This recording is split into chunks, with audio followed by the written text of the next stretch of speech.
কিভাবে বিশ্ব ইজতেমার পর্ব শুরু এই বাংলাদেশে বা কিভাবে বিশ্ব ইজতেমার নাম এলো, কেন বাংলাদেশকে বিশ্ব ইজতেমার স্থান হিসেবে নির্ধারিত করা হলো।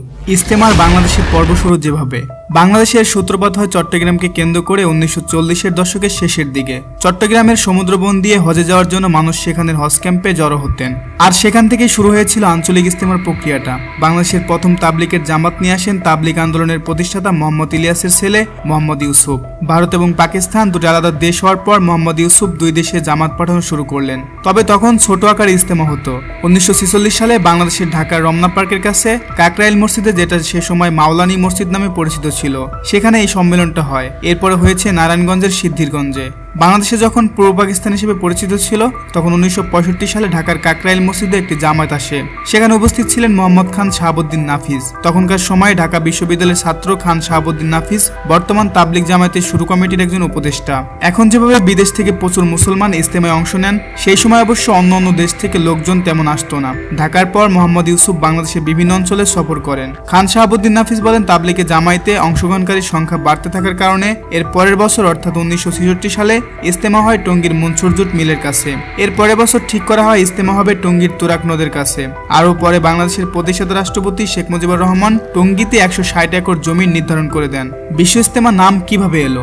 ঢাকা বিশ্ববিদ্যালয়ের ইসলামিক স্টাডিজ বিভাগের শিক্ষক এবং গবেষক ডাক্তার আব্দুর রশিদ বলেছিলেন, বিশ্ব ইজতেমা তাবলিগের দেওয়া নাম নয়, বরং তাবলিগের লোকজন এটাকে বার্ষিক সম্মেলন বলতেন। খান শাহাবুদ্দিন নাফিস জানান, তাবলিগ জামায়াতের পক্ষ থেকে বিদেশিদের পাঠানো শুরু হয় এক সময়। যখন বিদেশ থেকে লোক আসা শুরু করলো, তখন গ্রামের লোক এটাকে বিশ্ব ইজতেমা বলা শুরু করলো। শুরুর একজন প্রবীণ ব্যক্তি বললেন, জনগণের চাহিদার উপর আল্লাহ তাআলা বিশ্ব ইজতেমা করে দিয়েছেন।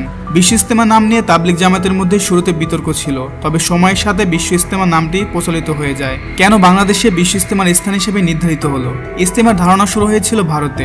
ভারত ভাগের পর পূর্ব পাকিস্তানে ইজতেমা হতো, কিন্তু বাংলাদেশের স্বাধীনতার পর এটি ভারত, পাকিস্তান বা অন্য কোনো দেশে না হয়ে বাংলাদেশে স্থায়ী হয়েছে। খান শাহাবুদ্দিন নাফিস বলেন, এর একটা কারণ ছিল, সে সময় বাংলাদেশের ভিসা পাওয়া সহজ ছিল। ইজতেমার নামে কেউ ভিসা আবেদন করলে কেউ ফেরত যেত না, এটা সরকারের একটা ভালো পলিসি ছিল। তিনি আরো বলেন, বাংলাদেশের প্রতিটা সরকার এই ইজতেমাকে সমর্থন করেছে। গবেষকরা বলছেন, বাংলাদেশে বিশ্ব ইজতেমা হওয়ার পিছনে কিছু রাজনৈতিক কারণ ছিল।